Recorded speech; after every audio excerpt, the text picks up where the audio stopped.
Je suis ravie de vous retrouver aujourd'hui. Je ne sais absolument pas ce qu'on va faire ce matin. Non, je ne sais pas. Mais comme d'habitude, hein, j'ai envie de vous dire, c'est pas, c'est pas nouveau sur ma chaîne de ne pas savoir comment se maquiller le matin. Donc on va faire un petit peu au fur et à mesure. La première chose, je vais prendre la base photogénique HD, voilà, de chez NYX, pour tenter, voilà. Elle est hyper liquide par contre, je trouve. Elle est bleutée, j'espère que je ne m'en suis pas mis partout. Et il faut vraiment pas en mettre beaucoup parce que je vous avoue que la dernière fois j'avais un petit peu forcé la dose. Je me suis retrouvée avec un masque assez clair sur le visage. Alors il est hyper hydratant, mais alors pour le coup, quand tu as la peau mixte à grasse, ça reste quelque chose de très hydratant quoi. Tu as l'impression d'avoir une couche de graisse sur le visage. Donc voilà, j'applique bien entendu sur le nez pour plus de maintien du fond de teint. Alors, c'est une base, pour l'instant, on va dire je suis mitigée avec cette base-là. Tout simplement parce que je ne sais pas encore où me positionner par rapport à... Voilà, si je l'aime, si je l'aime pas. Parce qu'elle reste quand même très très blanche hein, sur le visage. Donc je ne sais pas trop. En même temps, elle est spécialisée pour voilà, la photo. Donc c'est vrai que j'espère quand même que ça vous fait des belles images. Je l'ai pris spécialement pour vous. Hein. Ensuite, je passe à mon stick Fit Me. Voilà, alors celui-ci, il est un petit peu mort, mais vous inquiétez pas, le Fit Me, comment dire, la majorité du produit se trouve à l'intérieur. Donc quand c'est comme ça, moi je prends en général, je viens de le voir, hein. Voilà, je prends ma spatule, je gratte et j'applique. Et ensuite, je viendrai estomper. Parce que c'est vrai que la majorité du produit se trouve à l'intérieur du... Comment dire, du pan, quoi, du stick. Et du coup, on perd énormément de matière si on ne va pas le chercher à l'intérieur, en fait. Donc voilà, là, je pose ma matière. C'est ce qui s'appelle se maquiller à la spatule.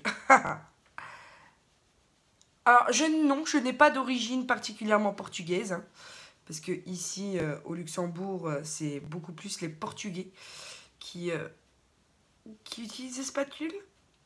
Puisqu'il y en a beaucoup dans le bâtiment. Mais non. Je vous jure, je n'ai pas d'origine portugaise. Ça pourrait, hein, vous me direz. Alors, petite astuce que j'ai trouvée sur la chaîne de Wayne Goss. Si vous ne connaissez pas cet artiste magnifique, il est britannique.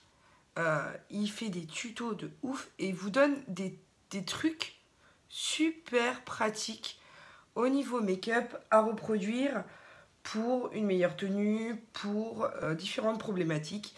Et là notamment, la problématique que j'ai, c'est mes pores dilatés. Et il expliquait qu'il faut appliquer son fond de teint. Voilà, on fait un mouvement circulaire dans un sens et puis dans un autre. Voilà. Et plusieurs fois de suite. Alors, la main, elle prend un coup, hein, parce qu'elle ne comprend pas ce qu'on lui demande. Et pour ceux qui ont un peu de mal à coordonner leurs mouvements, c'est un peu compliqué. Mais ça fonctionne très très bien. Dans un sens et dans l'autre. Et ça, excusez-moi, ça m'assèche la gorge. Et en fait, ça améliore le résultat du fond de teint sur la peau.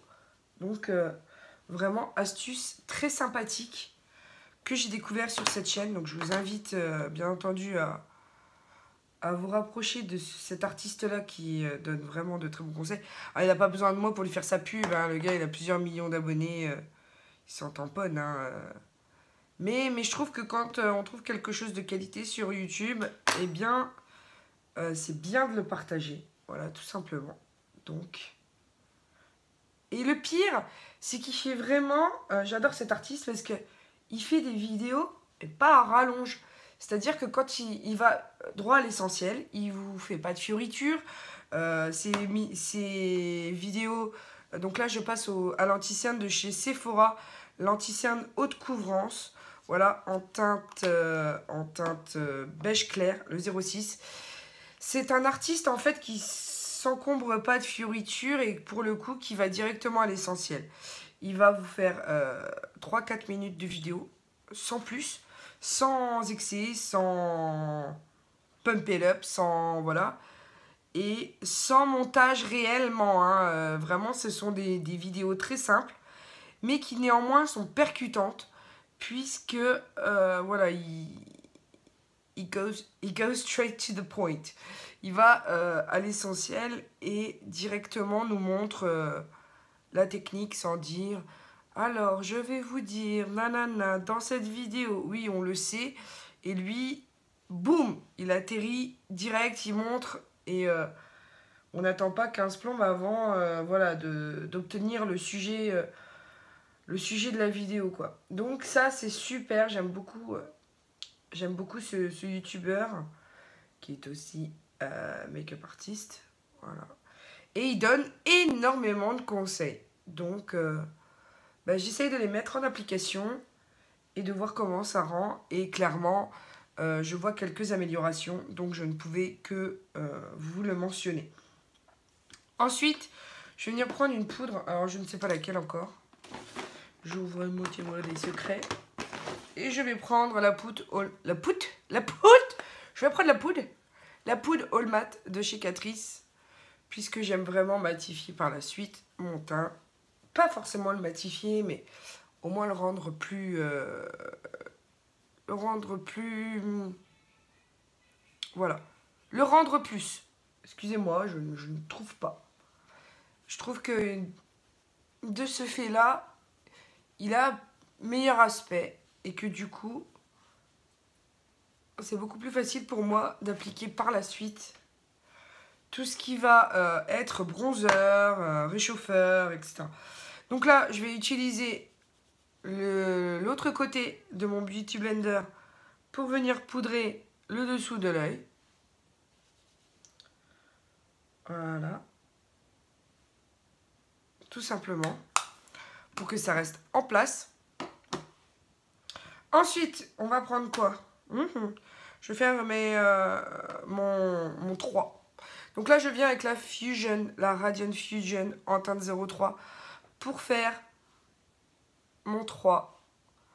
Parce qu'elle est plus foncée que ma carnation et que j'adore cette poudre.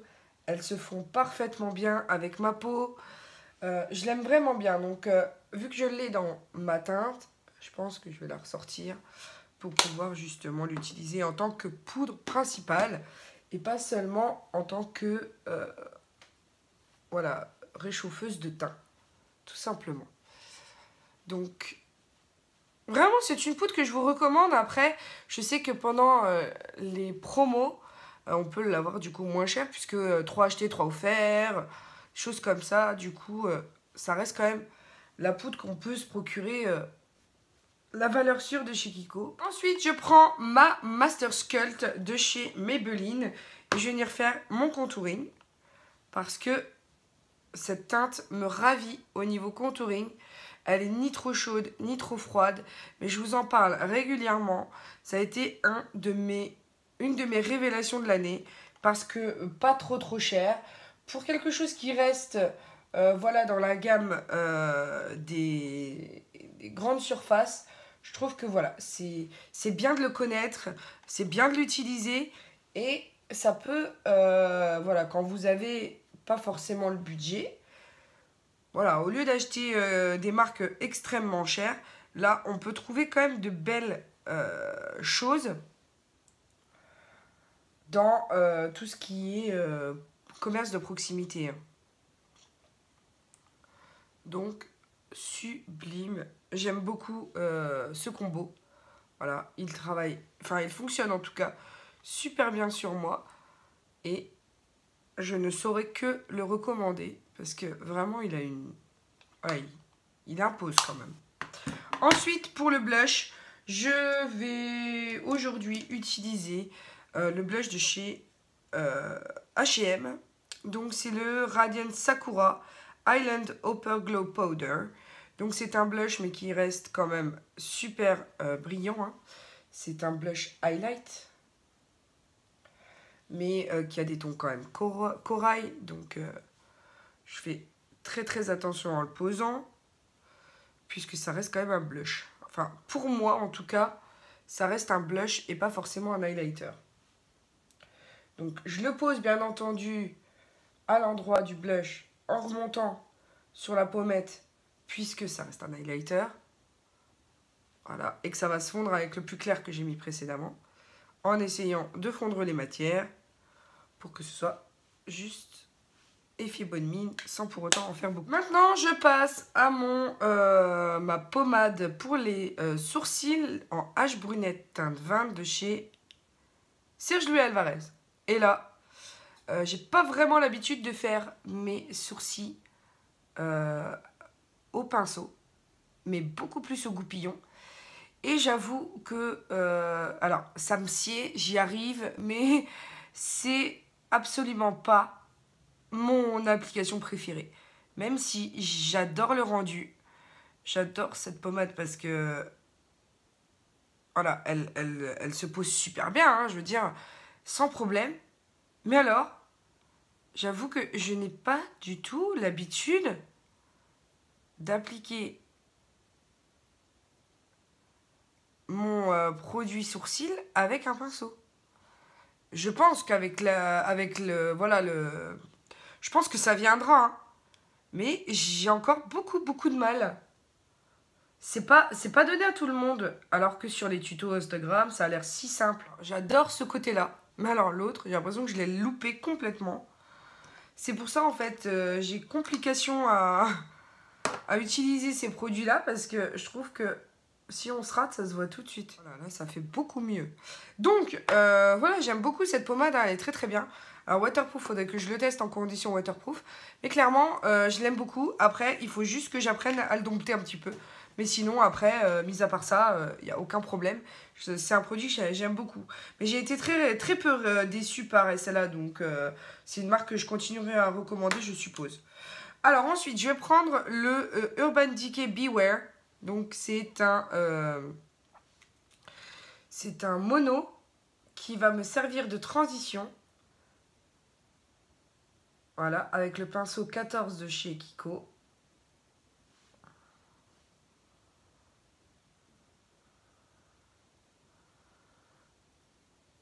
Voilà.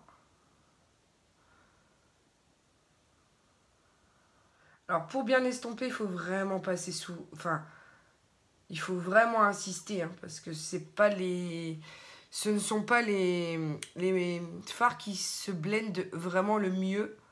Ça, de ce côté-là, je l'avoue.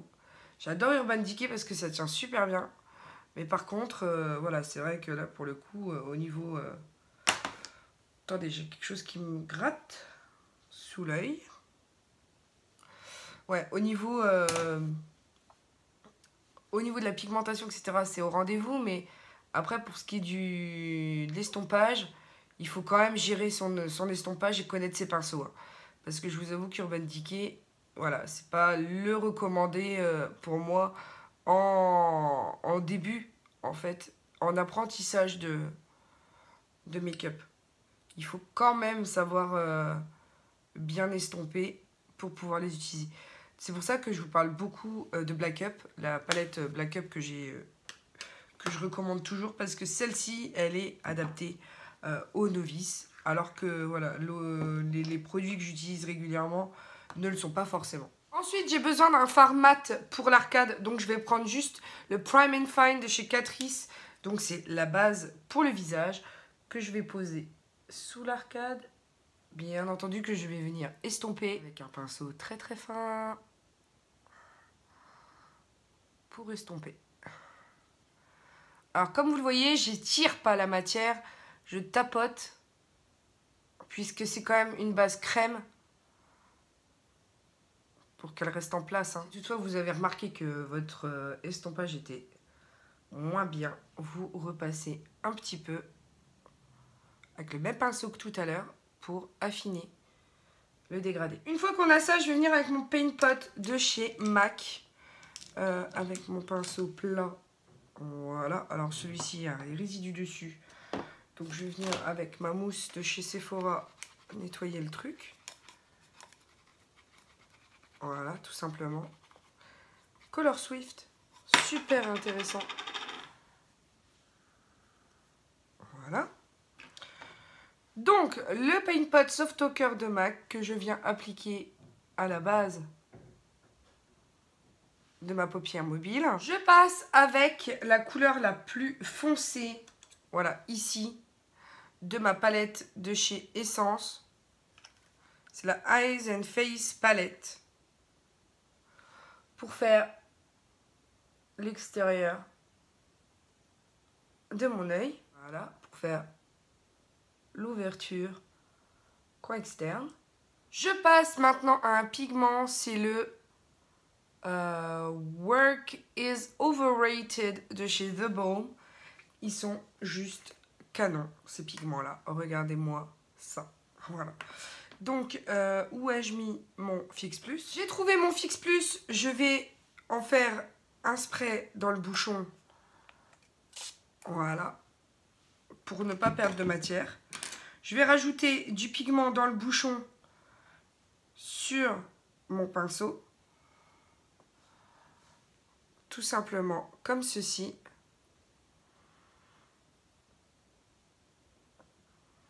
Pour tirer bien entendu les meilleures parties de ce fard de dingue.